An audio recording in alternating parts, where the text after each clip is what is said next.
নজর রাখবো পরবর্তী সংবাদে। পারিবারিক বচসার জেরে ছুরির আঘাতে আক্রান্ত হয়েছে একাধিক ব্যক্তি, এমনই অভিযোগ উঠে আসছে এবার নদিয়া থেকে। পারিবারিক সমস্যা নিয়ে বচসা শুরুতে এবং আচমকায় ধারালো অস্ত্র নিয়ে আক্রান্ত হয়েছে বেশ কয়েকজন।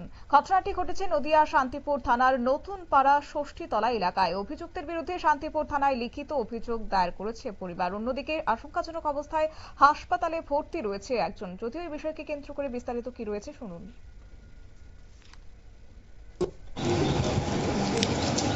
কি করে হলো এরকম? কি হয়েছিল?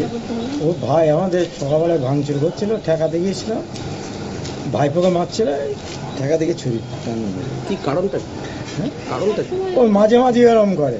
আপনাদের অত্যাচার এরকম? হ্যাঁ, এর আগেও আঘাত করার চেষ্টা হয়েছে, পারেনি। এর আগেও করেছিল। আচ্ছা, আজকে সকালবেলা এটা হয়েছে? আজকে সকালবেলা হয়েছে। কি নাম ভাইয়ের? উত্তম সরকার। বাড়ি কোথায়? নতুন পাড়া ষষ্ঠী। হ্যাঁ। আপনার নাম? যোগেশ সরকার। আপনি থানায় অভিযোগ করলেন? হ্যাঁ।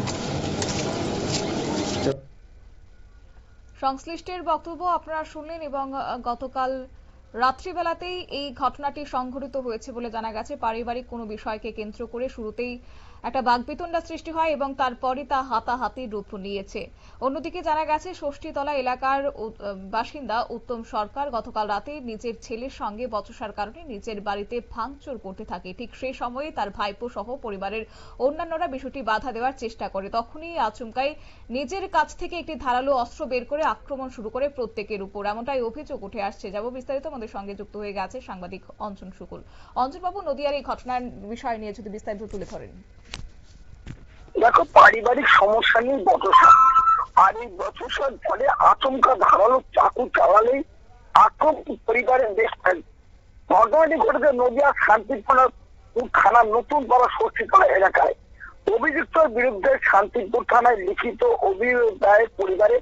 অন্যদিকে আশঙ্কাজনক অবস্থায় হাসপাতালে ভর্তি রয়েছে একজন।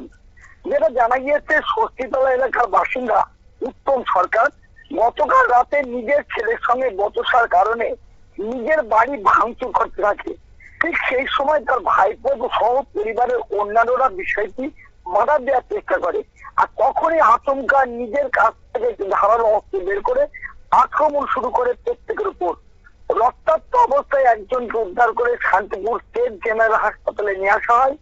বর্তমানে সেখানে চিকিৎসাধীন আক্রান্ত ব্যক্তি। অন্যদিকে এই ঘটনায় লিখিত আকারে শান্তিপুর থানায় অভিযোগ দায়ের করা হয়েছে। অভিযোগ করা হচ্ছে পরিবারের পক্ষ থেকে, আর অভিযোগের ভিত্তিতে শান্তিপুর থানার পুলিশ তদন্ত নেমেছে। আর আমরা যেটা সত্য মাত্র জানতে পেরেছি, এরপর ওই অভিযুক্ত কিন্তু পালিয়ে গেছে। তা হচ্ছে পুলিশ, অর্থাৎ পুলিশের পক্ষ থেকে জানানো হয়েছে কোনোভাবেই তাকে ছাড়া হবে না। এর পরবর্তীকালে সে আরো কিন্তু দুর্ঘটনা ঘটাতে পারে, সেই জন্য পুলিশ নজর রাখছে এবং তার আত্মীয় স্বজন যেগুলো আছে তাদেরকে বিভিন্ন ভাবে ফোনের মাধ্যমে জানার চেষ্টা করছে তাদের কাছে সে লুকিয়ে আছে কিনা। এটাও জানানো হয়েছে পুলিশের পক্ষ থেকে, যদি কেউ এই ব্যক্তিকে আশ্রয় দিয়ে থাকে তাহলে কিন্তু তাদের বিরুদ্ধে কিন্তু ব্যবস্থা নেওয়া হবে। যারা আক্রান্ত হয়েছেন তাদের অবস্থা এখন কেমন রয়েছে? দেখো, একজনের অবস্থা খুবই আশঙ্কাজনক রয়েছে, তবে তার চিকিৎসা চলছে। এখনো সেরকম ভাবে জ্ঞান ফেরেনি।